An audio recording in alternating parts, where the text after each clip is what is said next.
Welcome, late-night traveler.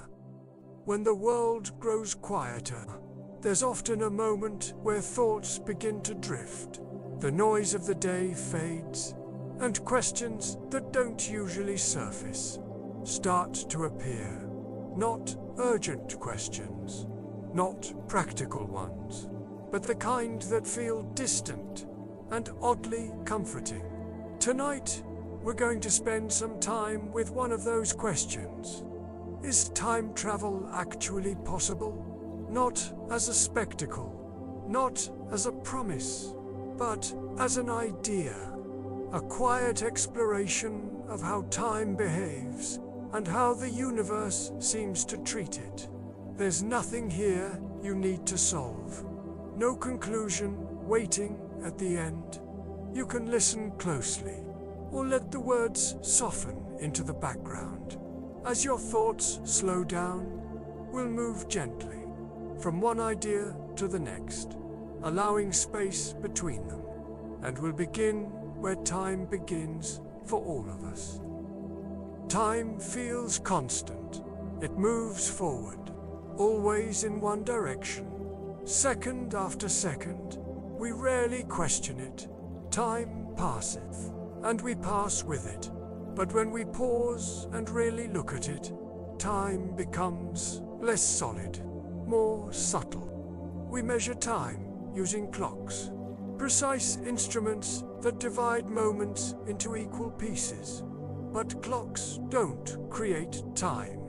They only respond to it, and what they respond to turns out to be more flexible than we once believed. For most of human history, time was assumed to be universal, the same everywhere, for everyone. But in the early 20th century, that assumption quietly fell apart. Albert Einstein proposed something radical, that time is not separate from space, that instead the universe is made of a single structure called space-time, where time and space are woven together. This idea alone changes everything. In space-time, time is not a background ticking away in silence. It is a dimension, just like length, just like direction, and movement through space affects how we move through time. According to Einstein's theory of relativity, time passes at different rates, depending on speed and gravity. This isn't philosophy. It's been confirmed by experiment. Atomic clocks placed on fast-moving aircraft tick slightly slower than identical clocks on the ground.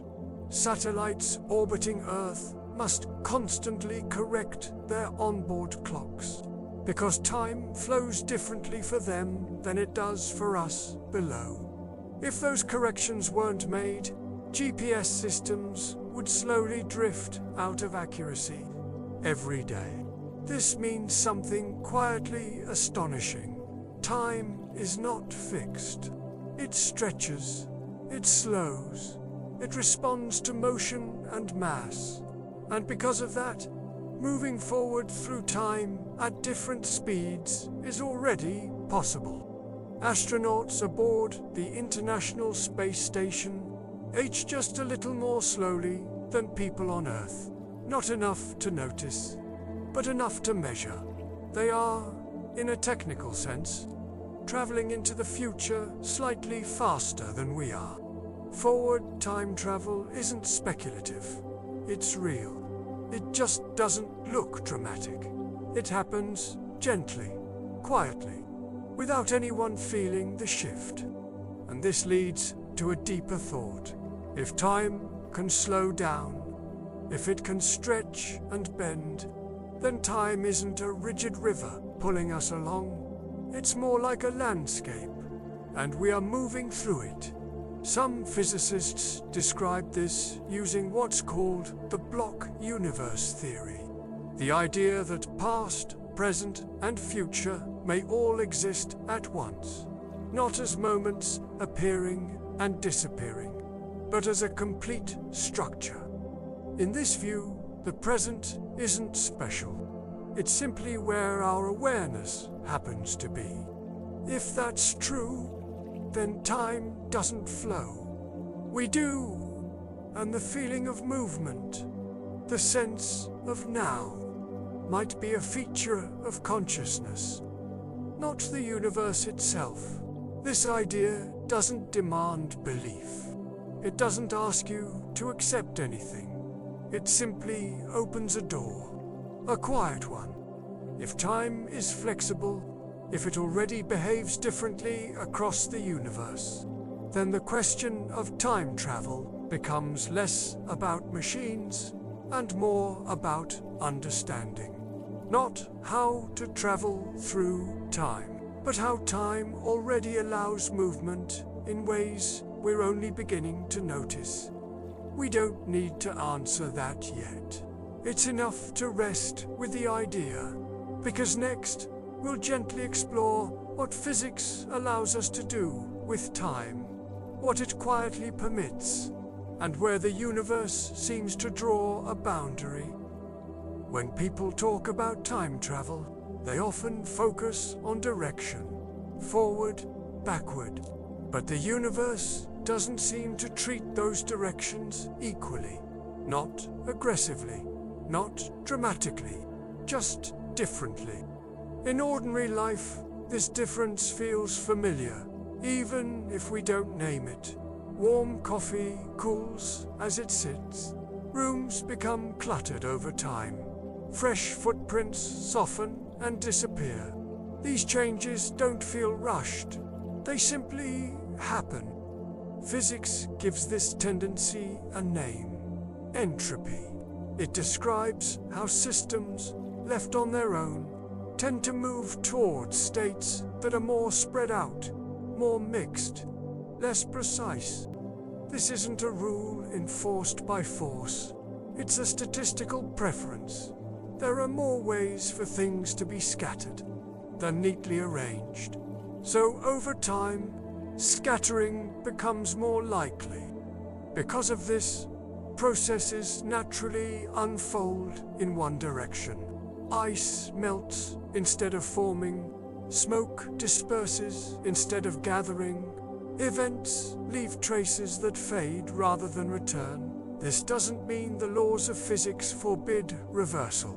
At very small scales, many interactions don't care which way time points, but as systems grow larger, as more pieces interact, that symmetry becomes harder to maintain. Backward movement through time would require not just motion, but coordination, an exact undoing of countless interactions. Every molecule retracing its path, every exchange unwinding in perfect order, not impossible in principle, but increasingly unlikely. This is where people begin to imagine paradoxes, not as puzzles to solve, but as reminders of how delicate cause and effect really is. Change a moment, then wonder what depends on it. Some theories suggest the universe avoids these situations quietly, by allowing only timelines that remain consistent. Others imagine parallel outcomes, existing without contact, and some suggest that attempts to change the past are already woven into it. None of these ideas need to be resolved here. They don't ask for belief. They simply show that time, whatever it is, seems to favor continuity. There's a gentleness to that idea, that the universe doesn't rush to correct itself or collapse under contradiction. It simply follows paths that hold together. As these thoughts settle, it may help to notice how little effort time requires from us. We don't push it forward. We don't guide it. We move within it, moment by moment, often without noticing. And perhaps the most calming thought of all is that nothing here needs to be changed. Time continues whether we watch it or not, whether we understand it or not, whether we're awake or slowly drifting towards sleep. When scientists talk about time travel, they aren't usually starting with imagination. They start with equations, with measurements, with patterns that show up again and again in nature. Time, in physics, is not treated as a mystery in isolation. It's treated as a variable, something that can be measured, compared, and tested. One of the first clues that time behaves strangely came from observing light. Light always travels at the same speed, no matter how fast the observer is moving. This was unexpected, and it forced physicists to reconsider what time actually is. If the speed of light never changes, then something else must. Distance can stretch, and time can slow. This is the foundation of special relativity. It explains why fast-moving objects experience time differently, without requiring any exotic assumptions. Later, Einstein expanded this idea further. In general relativity, gravity itself becomes part of the picture. Mass bends space-time. The stronger the gravity, the more space-time curves, and time slows down in response. This isn't speculation. It's been confirmed through observation. Clocks placed closer to massive objects tick more slowly than clocks farther away.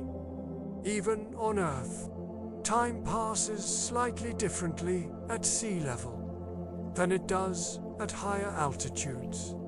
The difference is small, but measurable. Because of this, physicists say that time is relative, not subjective, not imaginary, relative to motion and gravity.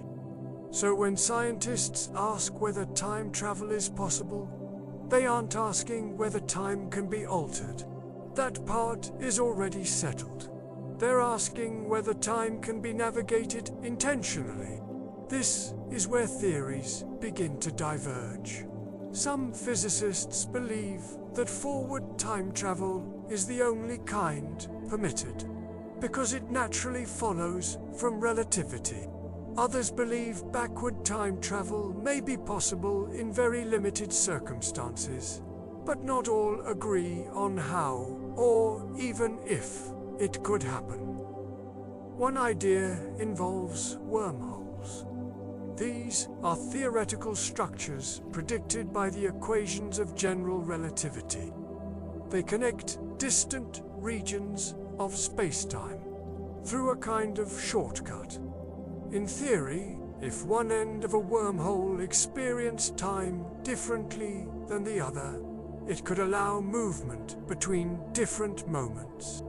However, there's a problem. Wormholes, if they exist at all, appear to be extremely unstable. Most models suggest they would collapse instantly, unless held open by exotic forms of energy that we have never observed. Because of this, many physicists believe wormholes are mathematically allowed, but physically unlikely. Other scientists focus on quantum mechanics. At very small scales, time behaves in ways that don't always align with relativity. Some quantum equations don't seem to prefer a direction of time at all. This has led to speculation that time's arrow may emerge only when many particles interact together, not as a fundamental rule, but as a large-scale effect. This creates a tension. Relativity describes time smoothly and continuously.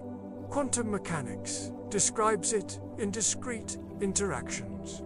Both theories work extremely well in their own domains, but they don't yet fully agree. Because of this, some physicists remain cautious. They suggest that backward time travel might be mathematically possible, but prevented by deeper principles we don't yet understand. Ideas like causality protection propose that the universe naturally avoids contradictions, not by force, but by structure. In this view, time travel isn't forbidden. It's simply constrained, allowed only in ways that preserve consistency. This is why you'll often hear scientists say that time travel isn't impossible, but also not practical, not accessible, not something the universe seems eager to allow. What makes this fascinating is that these ideas aren't settled. They're active areas of research. Physicists still debate them, refine them, challenge them, and that uncertainty is important. It reminds us that our understanding of time is still incomplete, that we're observing something vast from a very limited position. As these ideas continue to develop, one thing remains consistent. Time doesn't behave the way intuition expects. And whatever time travel turns out to be or not be, it will almost certainly feel quieter, subtler, and stranger than any story we've imagined. In the next section, we'll take a closer look at paradoxes, not as dramatic contradictions, but as tools scientists use to test the limits of their ideas. And we'll see why many paradoxes may not be problems at all, but signals that our assumptions need adjusting. A paradox isn't a flaw in a theory. It's a stress test, a way of asking, if this idea is true, what follows from it? One of the most well-known examples is the grandfather paradox.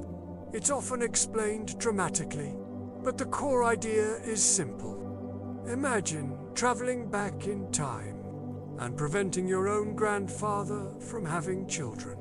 If that happened, you would never be born.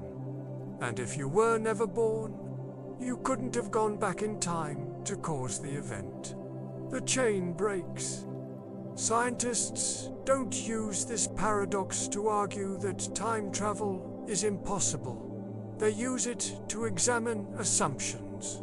It highlights a conflict between free action and causal consistency. Something has to give. One response to this paradox is the idea of self-consistent timelines. In this view, any action taken by a time traveler was always part of history. Events don't change. They complete themselves. Attempts to alter the past simply become the mechanism by which the past unfolded. This idea feels restrictive at first, but some physicists prefer it because it preserves consistency without requiring new universes. Nothing branches, nothing breaks. Everything fits together, even if it feels counterintuitive. Another response comes from a different direction, the idea of multiple timelines. In this framework, traveling to the past doesn't change your own history. Instead, it creates a new branch, a separate timeline that evolves independently. Your original timeline remains intact. This approach avoids contradictions by allowing outcomes to diverge, but it raises new questions. How many timelines exist? What determines when a branch forms? And can they ever interact? Because these questions currently lack experimental answers. Many scientists treat branching timelines as mathematical possibilities, rather than physical realities, allowed by equations, but not yet supported by evidence. There's another paradox that feels quieter. but just as strange. The bootstrap paradox, sometimes called an information loop. In this scenario, an object or piece of information exists without a clear origin. A person receives knowledge from the future, then travels back in time, and becomes the source of that same knowledge. No beginning, no creation, just a loop. Physicists find this unsettling, not because it's dramatic, but because it challenges a basic assumption. That information must come from somewhere. Some argue that such loops violate deeper principles of physics. Others point out that equations don't necessarily forbid them. Again, the math allows possibilities that intuition resists. What all of these paradoxes have in common is that they expose the limits of everyday thinking. We're used to cause and effect, unfolding in a single direction, but time, as described by modern physics, doesn't always respect that simplicity. This doesn't mean paradoxes prove time travel is real, and it doesn't mean they prove it's impossible. They simply show that our current understanding is incomplete. Physicists often say that paradoxes are signposts. They point toward missing pieces, toward deeper rules we haven't discovered yet. Some believe those rules will come from a theory that unifies relativity and quantum mechanics. Others believe time itself may not be fundamental at all, that it emerges from something deeper. For now, paradoxes remain useful, not as answers, but as questions that refuse to go away. Questions that force theories to sharpen. As these ideas settle, it helps to remember that paradoxes don't exist to confuse us. They exist to show where our understanding thins. They mark the edges of what current theories can comfortably explain. In the next section, we'll step away from not to abandon them, but to look beneath them. We'll turn toward the smallest scales of reality, where time begins to behave in ways that feel less rigid and more uncertain. And we'll explore how quantum physics offers a very different way of thinking about time. One that doesn't rely on loops or contradictions, but on probabilities, relationships, and a universe that may be far less fixed than it first appears. As physicists looked deeper into the universe, they eventually reached a limit, not a physical wall, but a scale, a point where familiar ideas, position, motion, cause, and effect begin to lose their clarity. This is the domain of quantum physics.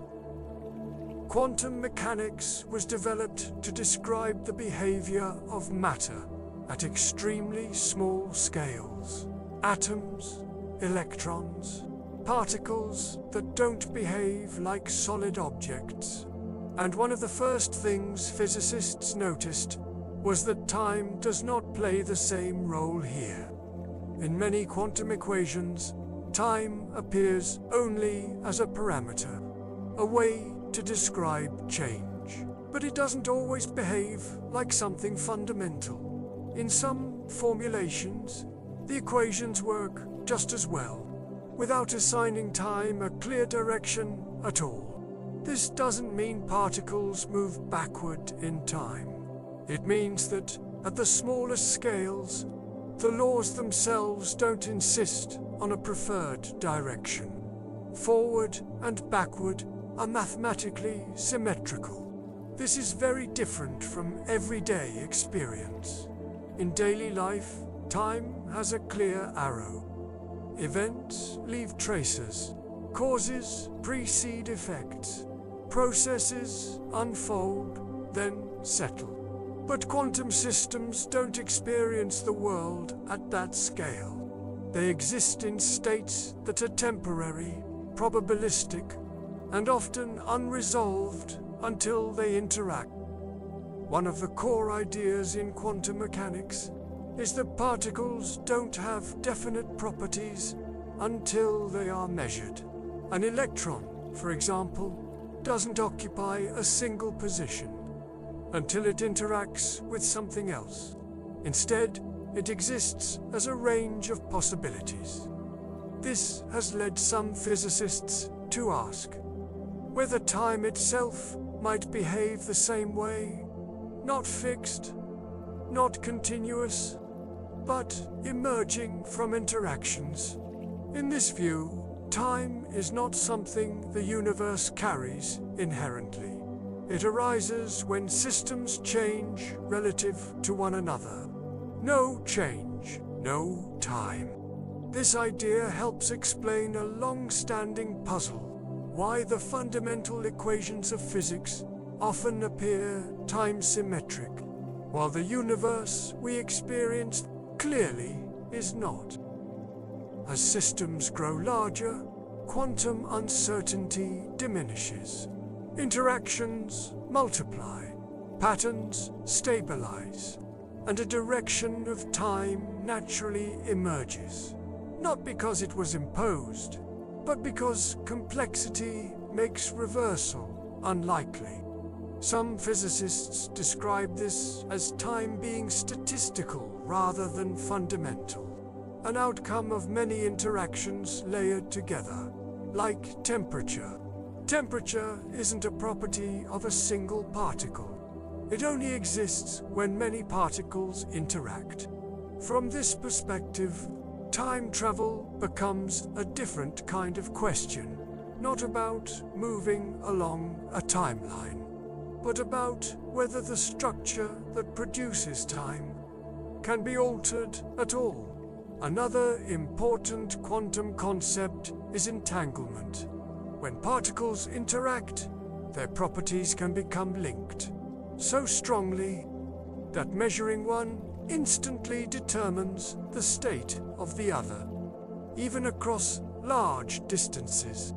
This does not allow information to travel faster than light, but it does suggest that relationships in the universe are not always bound by spatial separation or sequence.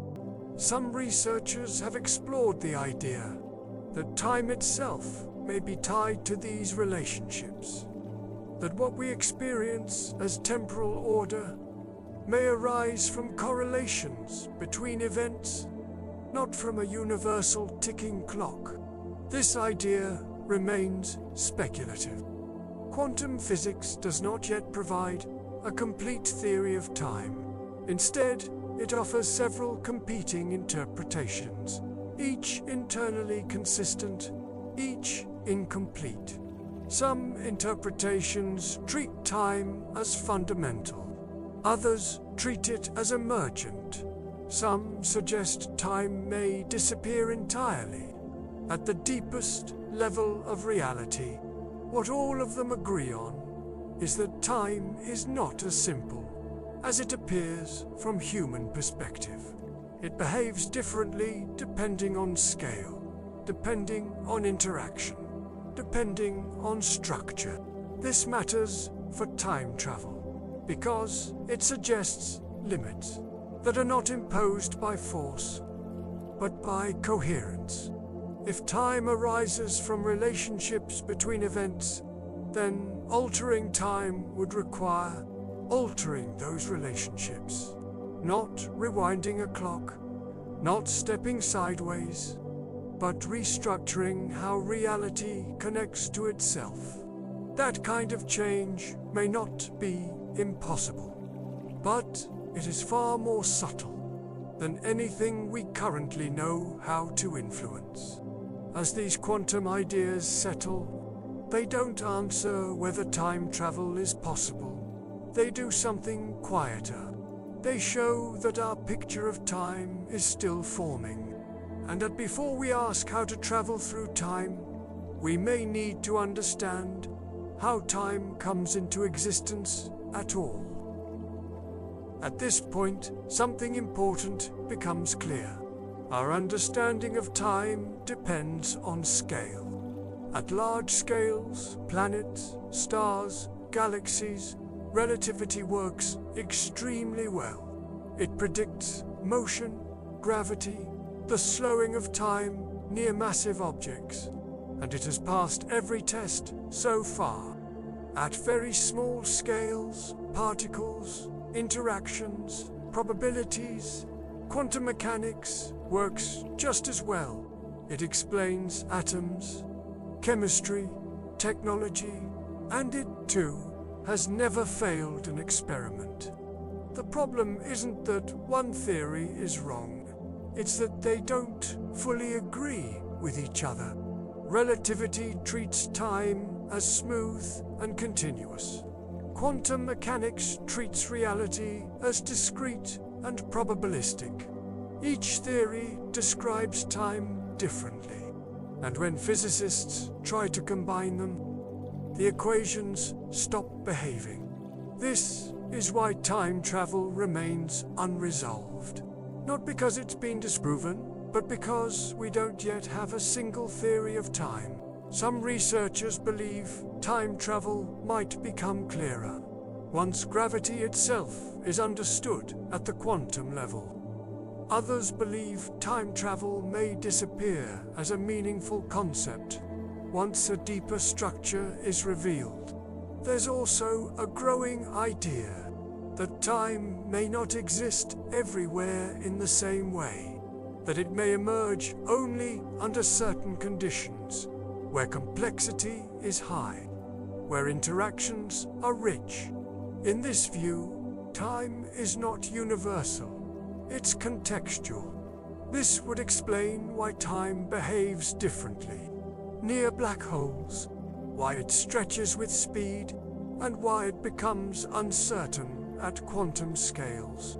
It would also explain why time travel is easy to imagine, but difficult to implement. Because if time isn't a single thing, there may be no single direction to travel, only relationships to navigate. This idea doesn't eliminate mystery, it reframes it. Instead of asking how to move through time, physicists begin asking, where does time appear? Where does it fade? And what conditions give rise to the experience of now? These questions are still open. They don't demand answers. They invite patience.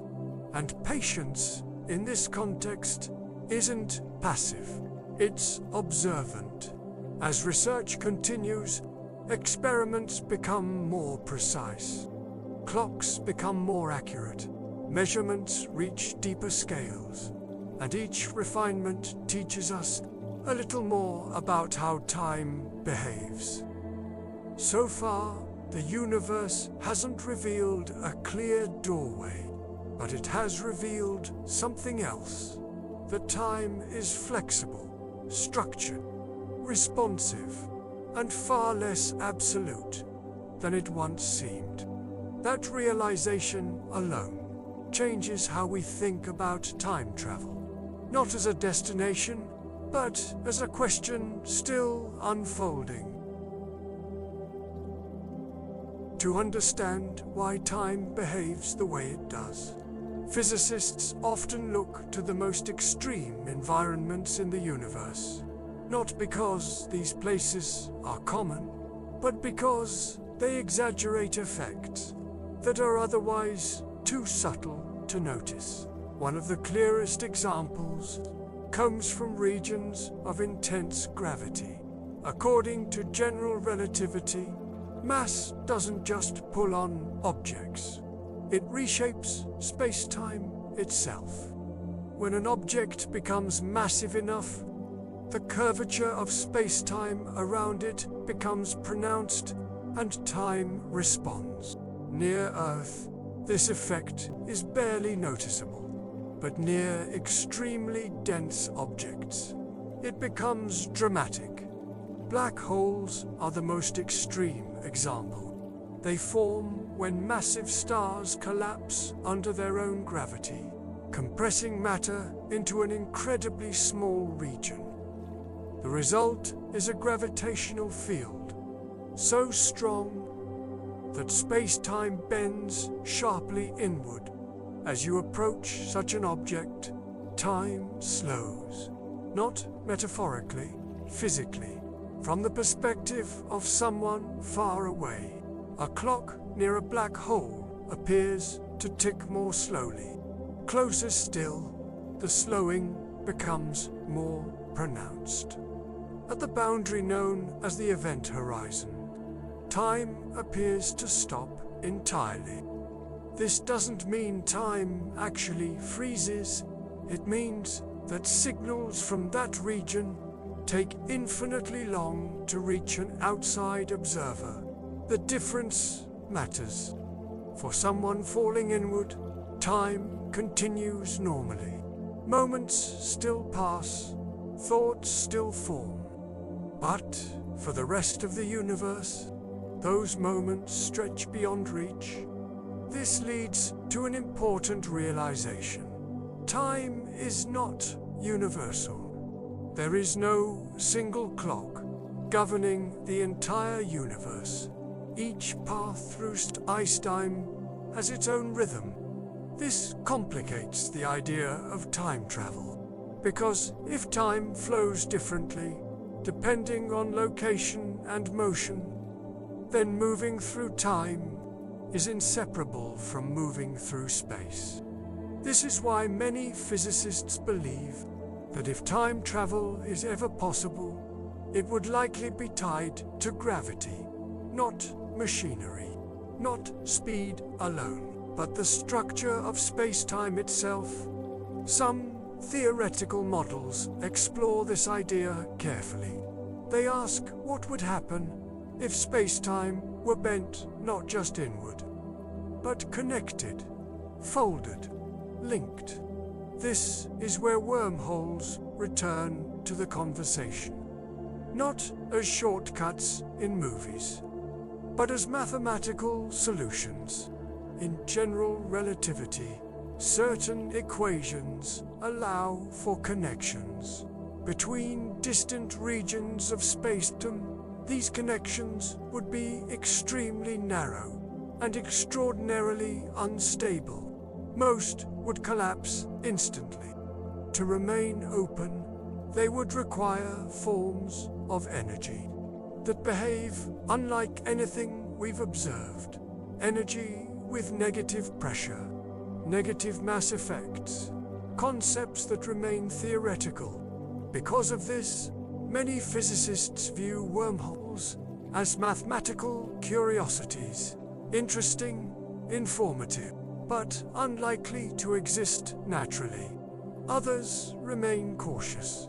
They point out that physics has surprised us before. That phenomena once thought impossible, later became measurable. At this stage, there is no experimental evidence that stable wormholes exist, but their study continues, not because they promise time travel, but because they reveal how flexible space-time can be in theory. This flexibility matters, because it tells us that time is not something layered on top of the universe. It is shaped by the universe. As these ideas accumulate, the original question shifts again. Time travel stops being about destinations and becomes about conditions. What conditions allow time to slow? What conditions cause it to stretch? What conditions prevent contradictions?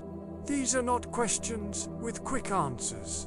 They are questions that unfold gradually, over decades, over generations.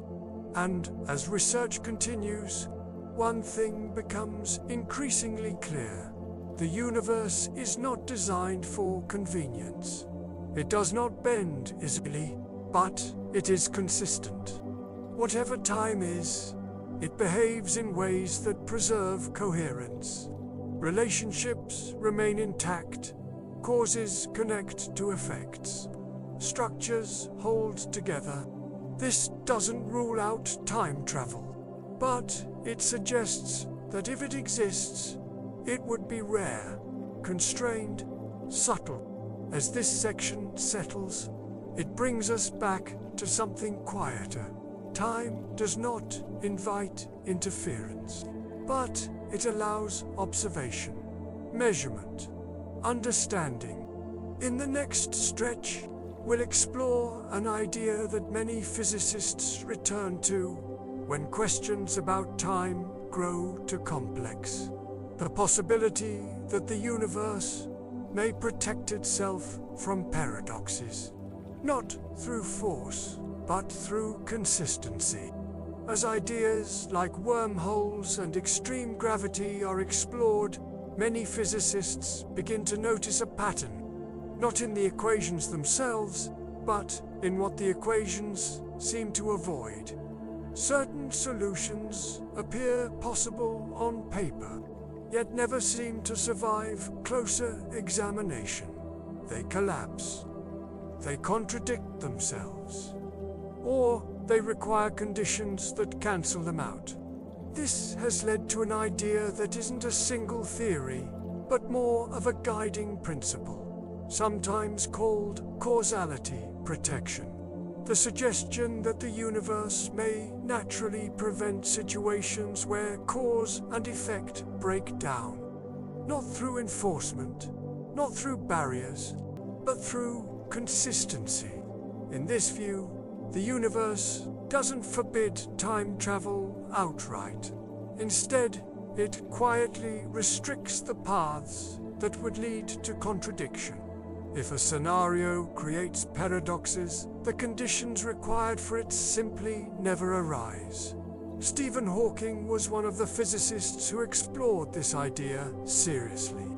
He suggested that quantum effects might destabilize any space-time configuration that allowed backward time travel. Before paradoxes could form, the structure itself would fail. This doesn't require intention. It doesn't require the universe to know anything. It's simply a consequence of how physical laws interact. Certain arrangements hold together, others don't. This perspective fits surprisingly well with what we already observe.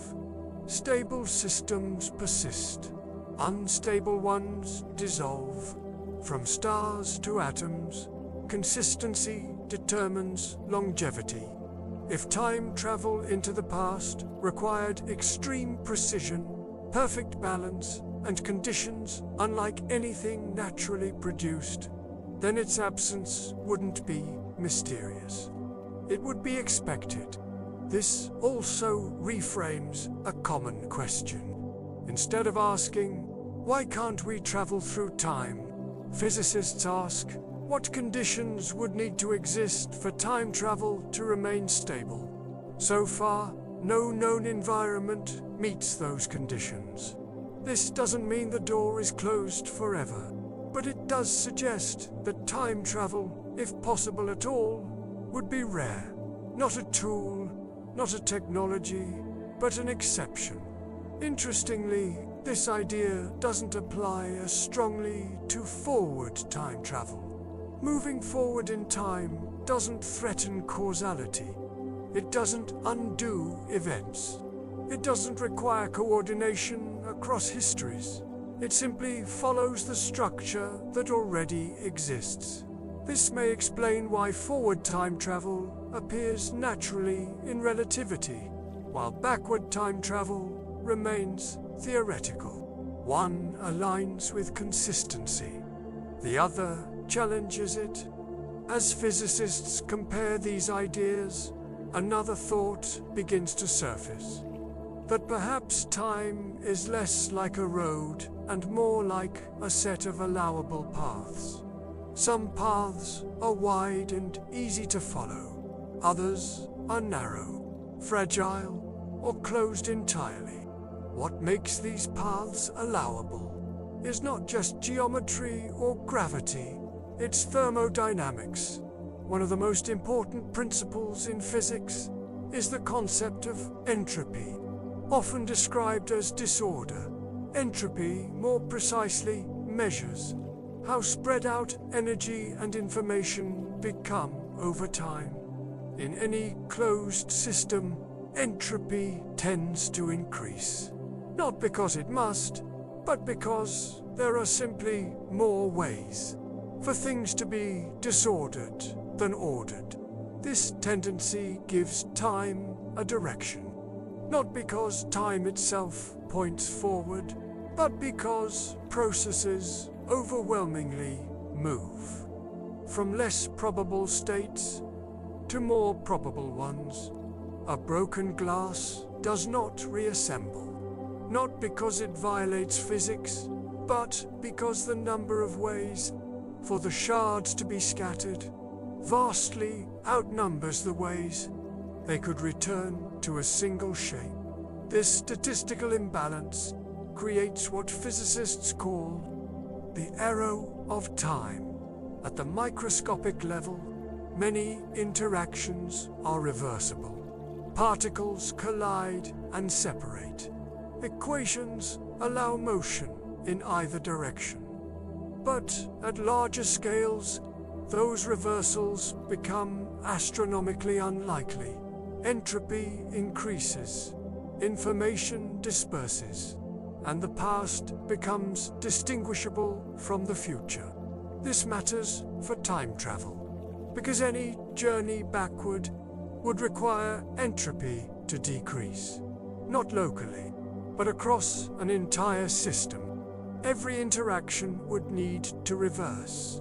Every microscopic state would need to realign perfectly, not just once, but continuously. This is one of the strongest reasons many physicists remain skeptical of backward time travel, not because space-time forbids it outright, but because thermodynamics makes it unstable. Even if a space-time path existed, entropy would work against it. Small deviations would amplify. Errors would accumulate. The system would drift forward again. Forward time travel, by contrast, fits naturally within this framework. Moving forward simply follows the increase of entropy. There is no resistance, no reversal required. This connection between entropy and time helps explain why consistency matters so much. Paths that align with entropy persist. Paths that oppose it dissolve. In this sense, the universe doesn't choose which timelines survive. Statistics do, and that statistical preference may be one of the deepest reasons why time feels irreversible, why memory points backward, why anticipation points forward. Entropy doesn't just shape physics, it shapes experience. In physics, entropy describes how energy and information spread out over time.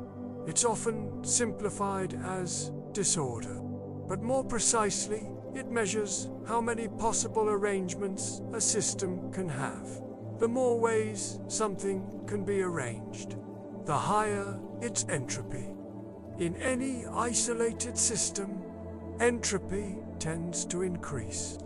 Not because it must, but because there are vastly more high entropy states than low entropy ones. This statistical tendency creates what we experience as the arrow of time. Processes move from unlikely arrangements to more likely ones, from concentrated to dispersed, from ordered to mixed. At the microscopic level, the laws of physics are mostly reversible. Particles collide and separate. Equations don't strongly prefer a direction, but when many particles interact together, reversal becomes overwhelmingly unlikely. Small deviations multiply. Tiny differences compound. Entropy increases. This is why everyday processes feel irreversible. Why heat flows from hot to cold. Why broken objects don't reassemble. Why the past leaves records, but the future does not. For time travel into the past, this presents a serious challenge. Any backward journey would require entropy to decrease. Not in one object, not in one location, but across an entire interacting system. Every particle would need to return to a more specific arrangement. Every interaction would need to unwind. Every microscopic fluctuation would need to align perfectly. Even small errors would grow. Instability would spread, and the system would naturally drift forward again. This is one of the strongest reasons many physicists believe backward time travel is not forbidden, but unstable. Forward time travel, on the other hand, moves in the same direction as entropy. There is no resistance, no reversal, no fine-tuning required.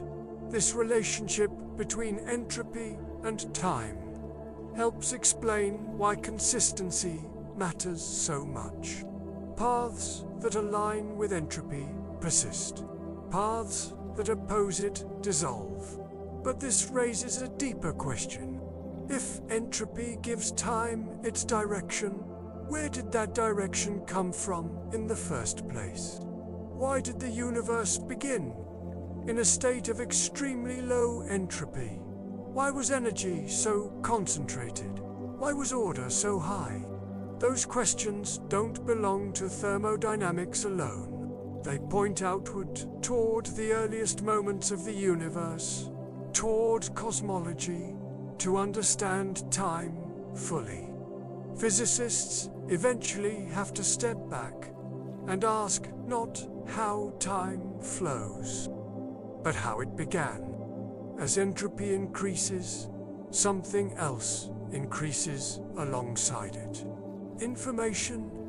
In physics, information doesn't just mean data or knowledge. It refers to the physical details of a system, the positions of particles, their energies, and how they relate to one another.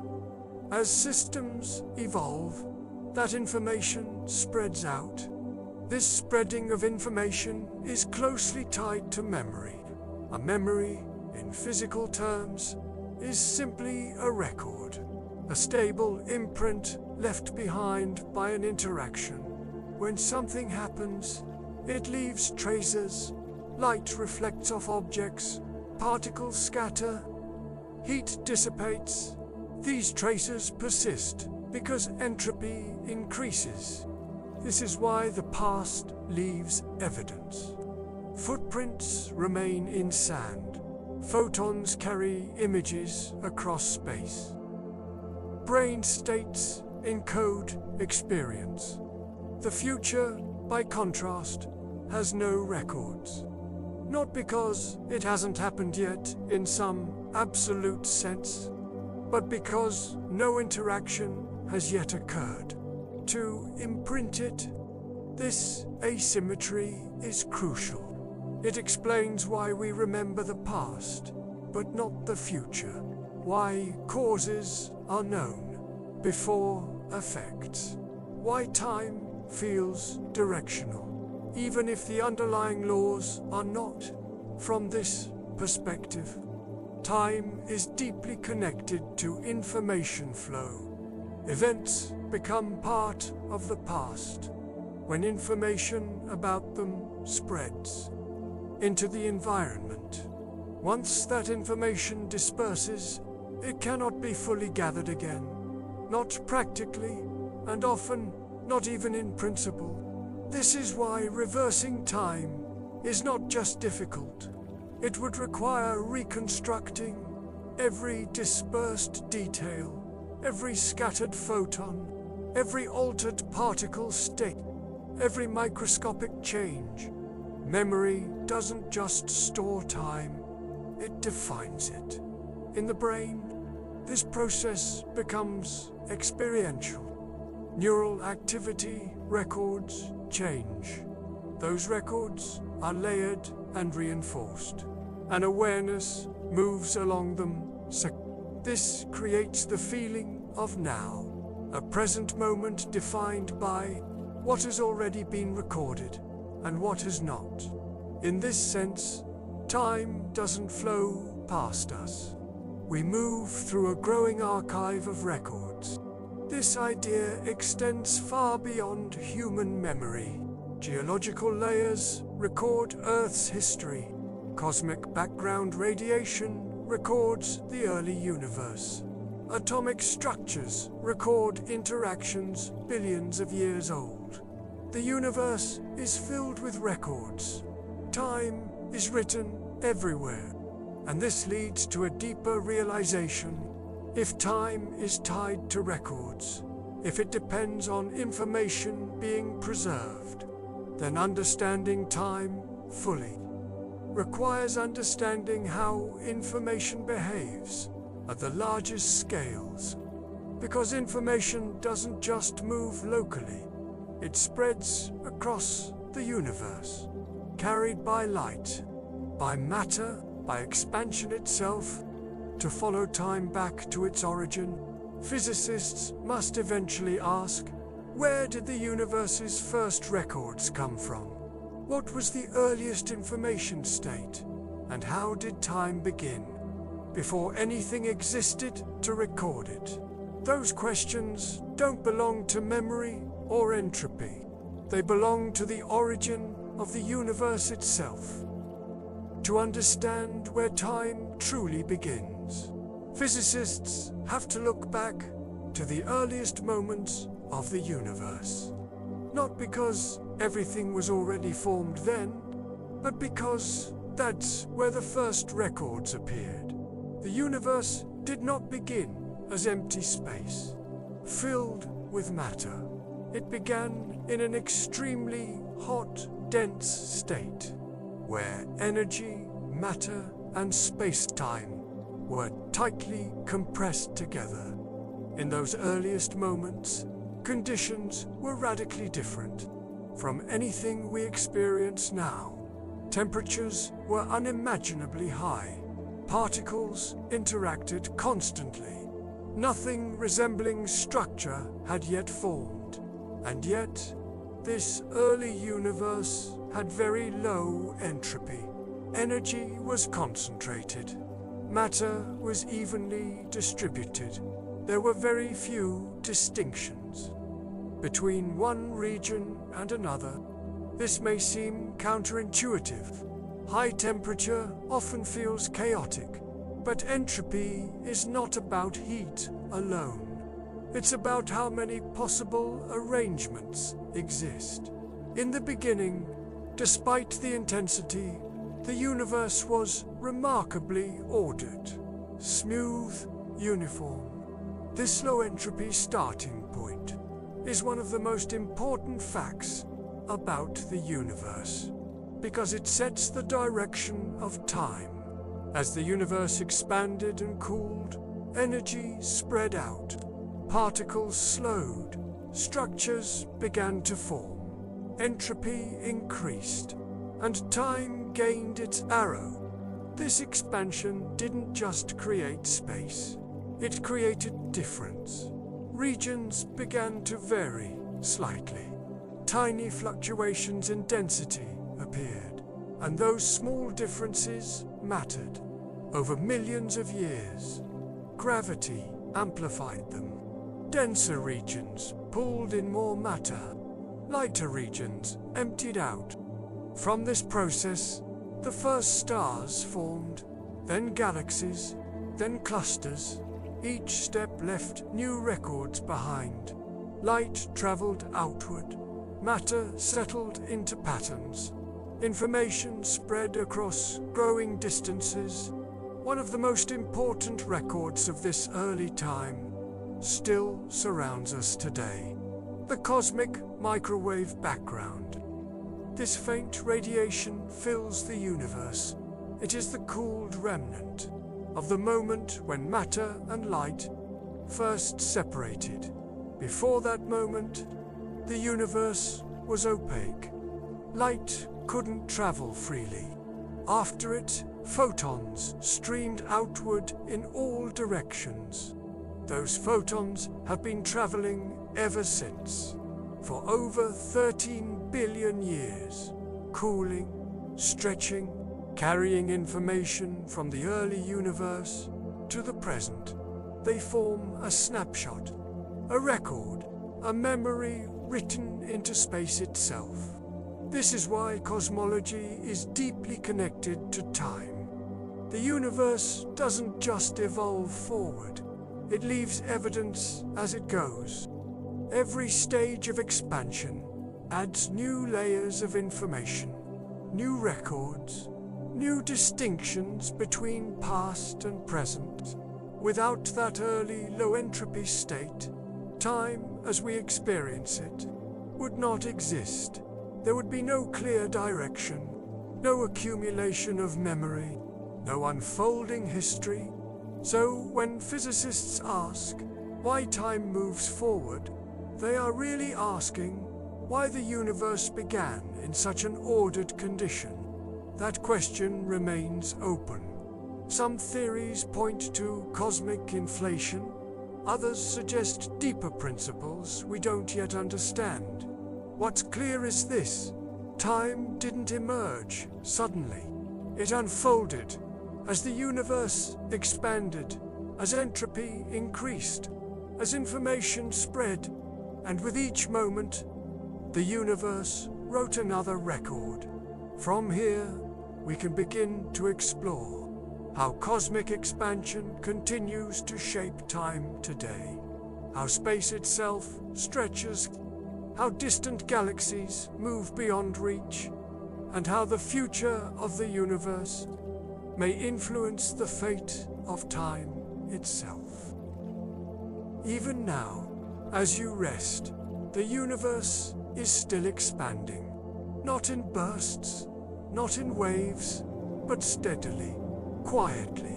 This expansion isn't happening into anything. There's no surrounding space the universe is growing into. Instead, space itself is stretching. The distance between galaxies increases, because the fabric connecting them grows. This idea is subtle. It doesn't feel intuitive, but it has been measured again and again. When astronomers observe distant galaxies, they see their light stretched toward the red end of the spectrum. This redshift increases with distance. The farther away a galaxy is, the faster it appears to be moving away. This isn't because galaxies are racing outward from a central point. There is no center. Every location sees distant galaxies receding. This tells us something important. The expansion of the universe is uniform. Space expands everywhere, all at once.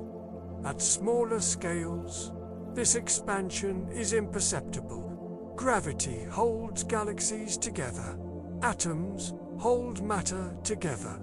Your body isn't expanding. Neither is Earth, but at vast distances.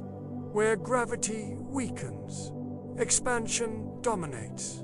Over billions of years, this expansion changes what parts of the universe we can ever interact with. Some galaxies are already so distant that their light will never reach us. Not because it isn't traveling fast enough, but because space between us and them is expanding faster than light can cross it. This does not violate relativity.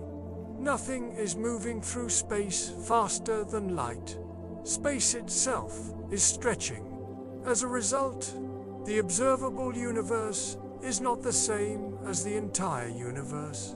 It is only the region, from which light has had time to reach us. And that region is changing. Although the universe continues to expand, the observable universe will eventually shrink, not in size, but in content. Galaxies that are visible today will slowly fade from view. Their light will stretch longer and longer, redshifting beyond detectability. Eventually, even the nearest galaxies beyond our local group will disappear. Not suddenly, gradually. Future observers, billions of years from now, will see a much emptier sky. This has deep implications for time, because time, as we experience it, depends on change, on interaction, on information moving from place to place. As the universe expands, interaction becomes rarer, distances grow, signals weaken, events become isolated. This isolation changes how time behaves at large scales, at cosmic distances. Time dilation becomes unavoidable, not only because of speed or gravity, but because of expansion itself. Light traveling through expanding space takes longer to arrive than expected. Each stretch adds delay. Each moment of travel covers slightly more distance than the last. This means that when we look deep into space, we are also looking deep into time, but not evenly. Some regions appear frozen in an earlier state. Others evolve beyond reach. The universe does not age uniformly. Different regions experience time differently, depending on their motion, their gravity, and their separation. At the largest scales, time becomes less like a shared clock, and more like a collection of local rhythms. Each galaxy ages within its own gravitational bubble. Each cluster follows its own timeline. The idea of a universal now loses meaning. This is one reason physicists say that time is local, not global. Expansion also affects energy. As space stretches, energy carried by light spreads out. Photons lose energy. Temperatures drop. The universe cools, slowly, relentlessly. This cooling is not temporary. It does not reverse. It follows the expansion. As temperatures fall, processes slow, chemical reactions become rare, star formation declines, and with fewer events, there are fewer new records, fewer memories written into the universe. Time does not stop, but it becomes thinner. This thinning of activity is not a distant abstraction. It is already underway. Stars are forming more slowly today than they did billions of years ago. The peak era of star formation has passed. The universe is still active, but less energetic than before. As expansion continues, this trend accelerates. Galaxies drift apart, clusters separate, interactions fade. Eventually, most regions of space will be alone. This raises an important question. If time depends on interaction, what happens to time when interaction disappears? That question belongs to the future, not tomorrow, not in millions of years, but in timescales so vast they challenge comprehension. To explore that future, physicists extend current models forward. They don't speculate wildly. They follow known laws to their quiet conclusions, and those conclusions point toward a universe that grows darker, colder, and more diffuse. A universe where expansion continues, where entropy increases, where information spreads thinner and thinner. This is not an ending. It is a continuation. From here, we can begin to explore what the far future of the universe looks like, when stars fade, when galaxies dim, and when time itself loses the markers that once defined it. That is where we go next. As cosmic expansion continues, the universe does not change suddenly, it drifts. The first signs appear in places that are already familiar. Stars. Stars do not shine forever. They burn by converting mass into energy, slowly exhausting their fuel. Right now, the universe still contains vast numbers of stars, but star formation is already declining. The raw material needed to form new stars is being used up. Gas clouds thin, gravity gathers what remains into fewer and fewer places. Over billions of years, new stars become rare. Galaxies age. The brightest, most massive stars are the first to disappear. They burn fast and die young. What remains are smaller, dimmer stars, red dwarfs. These stars burn slowly, so slowly that some may shine for trillions of years.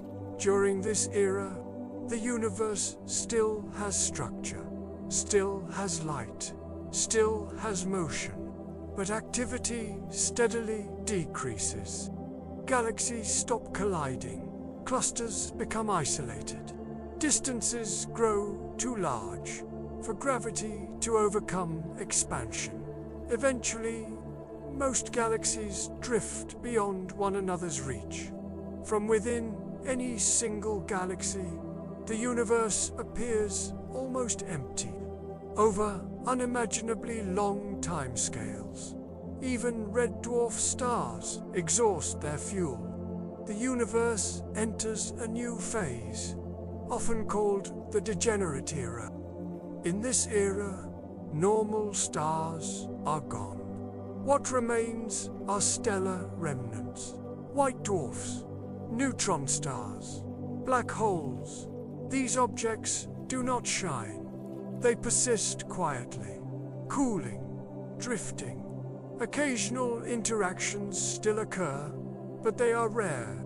Planets wander through darkness, debris slowly decays, time continues. But fewer things happen. Entropy increases. Energy spreads thinner. Eventually, even the faint glow of stellar remnants fades. What remains is a universe filled mostly with darkness. Cold particles and isolated black holes. Black holes, too, are not eternal. Through a process known as Hawking radiation, they slowly lose mass. This process is extraordinarily slow. For stellar mass black holes, it takes far longer than the current age of the universe. But over immense timescales, even black holes evaporate. When the last black hole fades, the universe enters its longest phase, a state often referred to as heat death. This does not mean the universe dies. Nothing collapses, nothing explodes. It means the universe reaches maximum entropy. Energy is evenly distributed. There are no gradients left, no flows, no work can be done. Temperatures approach uniformity. Change becomes extremely rare. This is not emptiness, it is stillness. Particles still exist. Space still expands. Time still passes. But without structure, without interaction, there are no meaningful events. In this state, the universe does not end. It simply stops happening. From a physical standpoint, this is not catastrophic. It is inevitable, and it raises a profound question. If time depends on change, what does time mean when nothing changes anymore? That question doesn't belong to cosmology alone. It touches the nature of time itself, and that is where we go next. In the final stretch, we'll explore what happens to time when the universe reaches its quietest state, when there are no clocks, no records, no observers, and whether time, in such a universe, still exists at all. As the universe continues to expand and cool, a subtle shift takes place. Not in space, but in time. Earlier, time was marked by events, stars forming, galaxies colliding, energy flowing from one place to another. In the far future, those markers begin to disappear. When stars no longer shine and interactions become rare, time doesn't stop, but it loses definition. In physics, time is not measured directly, it's inferred from change, from motion, from processes unfolding, from one state becoming another. When change slows, time becomes harder to track. Clocks rely on repetition, oscillations, vibrations, regular transitions between states. Atomic clocks measure time by counting consistent energy shifts. Mechanical clocks rely on motion. Biological clocks rely on chemical cycles. All clocks depend on activity. In a universe where activity fades, clocks become meaningless. Not because time ends, but because nothing remains to measure it against. Physicists sometimes describe this as time losing its arrow, not reversing, not stopping, simply becoming undefined. Without change, there is no before and after. In any practical sense, this raises a quiet but important question. Does time still exist if nothing happens? Some physicists argue that time is fundamental, that it continues to pass, regardless of events. Others suggest time is emergent, that it only appears when systems evolve. In an emergent view, time is not woven into the universe. It arises from relationships between changing states. When those relationships disappear, time fades with them. This doesn't imply nothingness. Space still exists. Particles may still exist. Expansion may continue, but without interaction. The universe becomes temporarily thin. From this perspective, the far future is not timeless. It is eventless. Even quantum processes, which once seemed constant, become rare as energy levels drop. Vacuum fluctuations may persist, but without structure, they leave no lasting records. And without records, there is no accumulation of history. History, in physics, is simply information preserved over time. When preservation fails, history dissolves. This does not erase the past. It simply makes it inaccessible. The universe does not forget. There is just nothing left to remember with. Some theories suggest that in this state, time may still exist mathematically, but not it becomes a parameter without reference, a coordinate without events, In such a universe, asking how much time has passed has no answer. There is no process to count, no sequence to follow, no observer to notice. Time, in this sense, doesn't end. It becomes irrelevant. This idea challenges intuition. We're used to thinking of time as something always present, always flowing. But physics does not guarantee that. It only guarantees consistency. If the universe evolves into a state where change approaches zero, then time, as we know it, ceases to matter. This may be the quietest outcome imaginable. No collapse, no destruction, no final moment, just an endless continuation, with nothing left to mark it. Yet, even this may not be the final word. Some physicists have proposed that rare fluctuations could still occur over enormous times, small, random rearrangements of particles, temporary structures forming, then fading. These events would be unimaginably rare, separated by intervals longer than any familiar unit of time. But they raise a subtle possibility that time never truly disappears. It simply stretches beyond recognition. At those scales, the distinction between existence and duration becomes blurred. The universe would not be active, but it would not be frozen. Time would persist as potential, not experience, not narrative.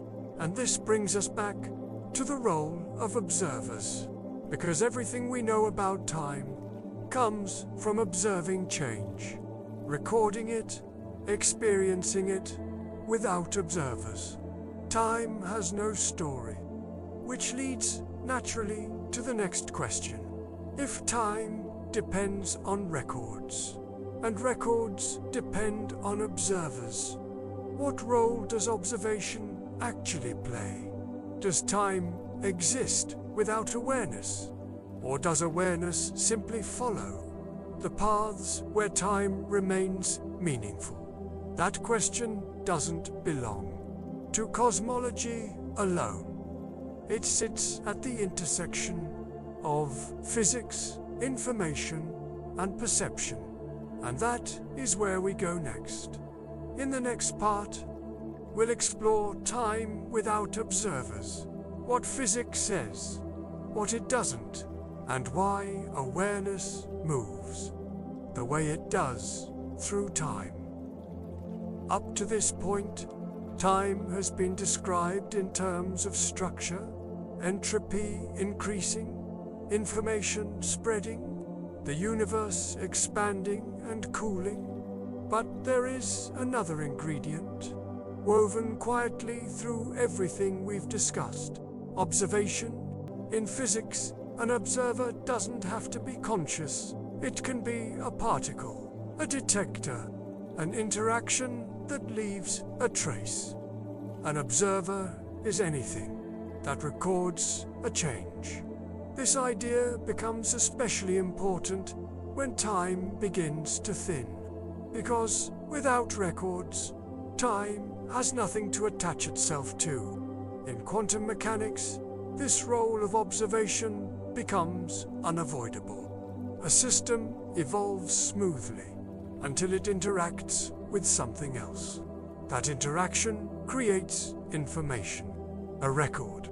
Without interaction, a system remains described only by possibilities. This has led some physicists to ask whether time itself depends on observation, not on awareness, but on interaction. In this view, time does not flow everywhere equally. It emerges wherever information is recorded. A particle collision creates a record.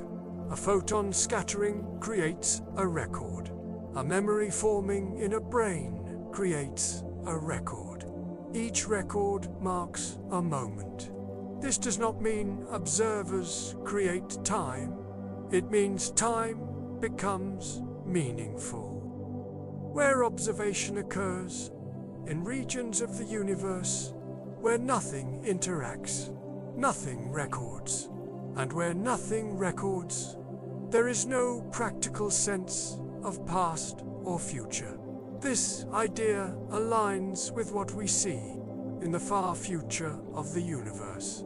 As interactions fade, records stop forming. Without new records, history stops accumulating. Time doesn't reverse. It doesn't collapse. It simply loses relevance. This raises a subtle but important distinction between existence and experience. Time may exist mathematically, even in an empty universe, but without observers, it is never experienced. Physics allows us to describe such a universe, but it offers no way to experience it from within. Some physicists argue that this makes time fundamentally relational. It exists only between events, between interactions, between records. Others argue that time is still fundamental, that it passes regardless of observation, even if nothing marks its passage. At present, there is no experiment that settles this. Both views are mathematically consistent. What we do know is that every experience of time depends on memory. Memory is not a passive archive. It is a physical process. Neural states change. Energy is consumed. Entropy increases. Each remembered moment is a record created in matter. This is why memory only points one way. You can remember the past because records exist. You cannot remember the future because no records have formed yet. Even anticipation is built from past information. Patterns learned, expectations formed. This creates the feeling that time moves forward from the inside. Awareness follows the trail of records, from older to newer, from stored to unstored. This does not require free will or intention. It is a consequence of physics. Awareness moves where information accumulates. In a universe rich with interaction, this movement feels smooth, continuous. In a universe growing quieter, it would feel fragmented, rare moments separated by vast intervals. Eventually, with no observers and no records, there would be no now to occupy. This does not mean consciousness ends. It means the conditions that support experience no longer arise. From the universe's perspective, nothing dramatic happens. From an experiential perspective, there is simply no perspective left. This brings us to an unexpected realization. Time is not something we move through. It is something that forms around interaction and memory. We don't travel along time. We exist where time remains meaningful.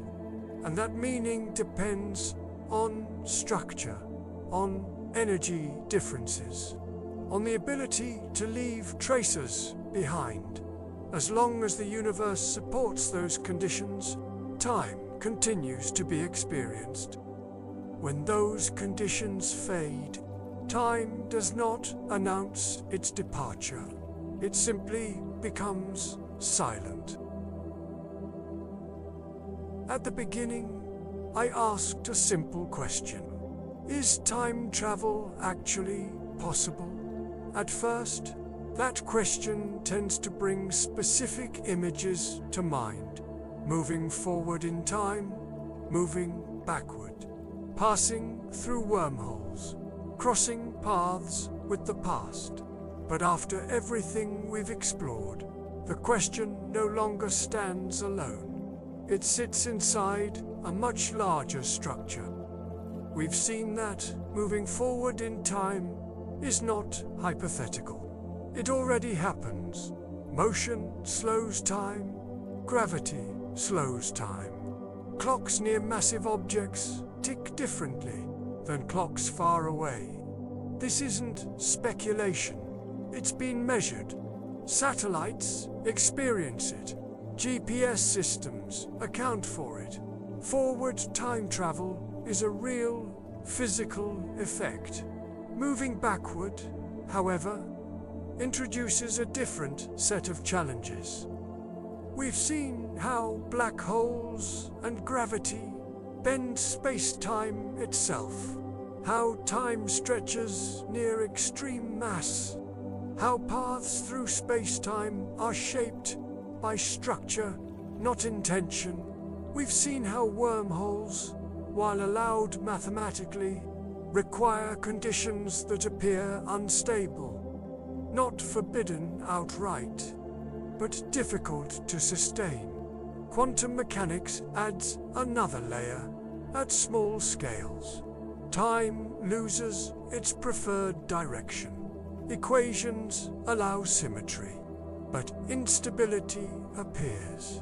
When those systems interact with the larger universe, this is where paradoxes emerge, not as logical puzzles, but as signs of breakdown, indicators that a configuration cannot remain coherent.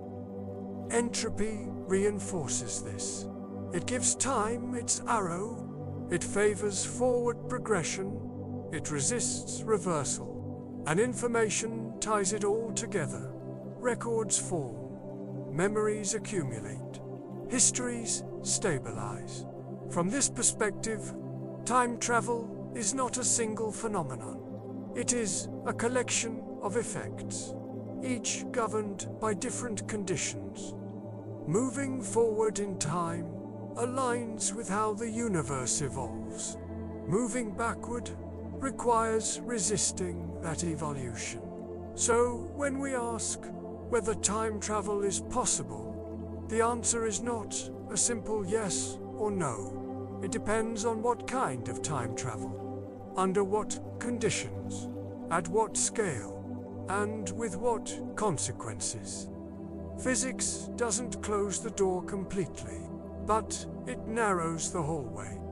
The universe allows some paths to remain stable, others dissolve before they can be followed. What remains is not a prohibition, but a structure.